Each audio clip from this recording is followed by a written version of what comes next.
Moi, je pense qu'à un moment donné, l'Israël comme on le connaît va être détruit. Ça risque de finir par arriver. L'affaire, je sais pas trop comment, mais ça pourrait aller vite. Si, c'est bizarre, hein, parce que s'il y a un conflit mondial, ben là, la Russie est alliée de l'Iran, puis bon.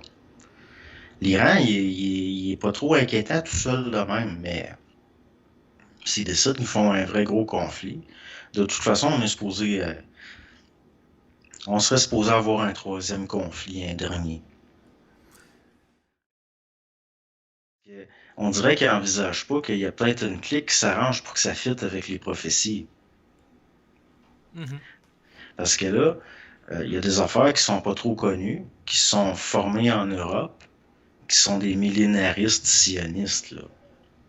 Puis eux autres, ils ont tout le temps voulu accélérer les prophéties. Puis on parle des affaires assez spéciales, là.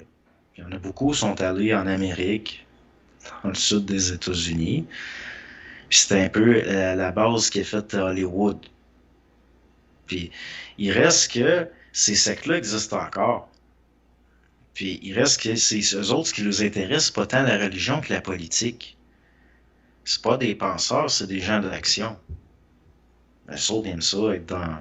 Puis aussi, bon, ils vont être portés à faire travailler les autres pour leur cause.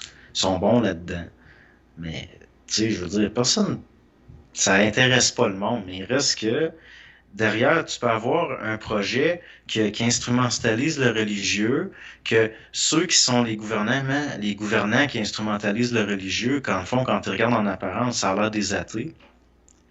Mais pourtant, loin, loin en arrière, tu as du monde, c'est des croyants.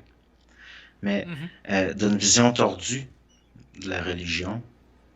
Fait que tout le monde instrumentalise tout le monde. Puis il reste que ça marche bien.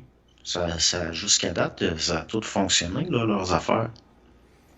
Fait que, mais souvent, un projet qui va trop bien, ben c'est en dernier là, que ça finit mal, que ça marche pas. Mais il reste que ça fait tellement longtemps. Puis c'est des affaires qui ont pris tellement de temps à se créer. Juste, moi, je regarde l'État d'Israël par rapport à, bon, ceux qui pensent que, bon, ils pouvaient arrêter l'exil puis retourner là-bas. Ben, quelque part, ça marche pas, là. Il y a des séfarades, il y a des ashkénazes, ils se comprennent même pas quand ils parlent. Il y a des juifs russophones. Il y a, il y a des juifs qui viennent d'Éthiopie. D'ailleurs, les juifs noirs, parce que ça existe, le monde, mais il y en a, qui viennent de certains coins comme l'Éthiopie, puis ils se sont fait stériliser en arrivant. Par les autorités israéliennes. Oui, tu Ah, sais, ah, ils n'en parlent pas de ça sur nos médias de masse. ben non. Puis de façon, c'est insidieux, mais c'en est juste ça, à mes yeux, des crimes contre l'humanité. Sion, ça fait référence. Là, c'est sûr que tu es sans doute plus calé que moi, là, mais il me semble que c'est en lien avec un lieu sacré, la Mhm. cité ou la ville de Sion, quelque chose comme ça. Tu sais, je comprends que c'est peut-être instrumentalisé par des athées qui ont une visée internationaliste, là, mais il devait avoir quand même un fondement à la base, je veux dire, au mouvement. Ben, c'est parce que c'est bizarre. Dans le fond, c'est plus un espèce de nationalisme, du chauvinisme juif. C'est une forme de nationalisme. C'est idéologique. Mais il y a tellement de juifs orthodoxes qui sont pas en Israël puis qui veulent pas y aller parce que ça va contre la Torah. Puis ils le disent. Mais les autres, il y a personne qui veut les laisser parler puisque comme s'ils n'existaient pas. Mais à mes yeux, c'est eux autres, au moins, sont, comment je pourrais dire ça, il y a une logique là, dans la façon qu'ils agissent. Ils disent, on est encore en exil, puis on n'a pas d'affaire à retourner là-bas. Il peut juste en arriver du mal parce que on va être encore puni.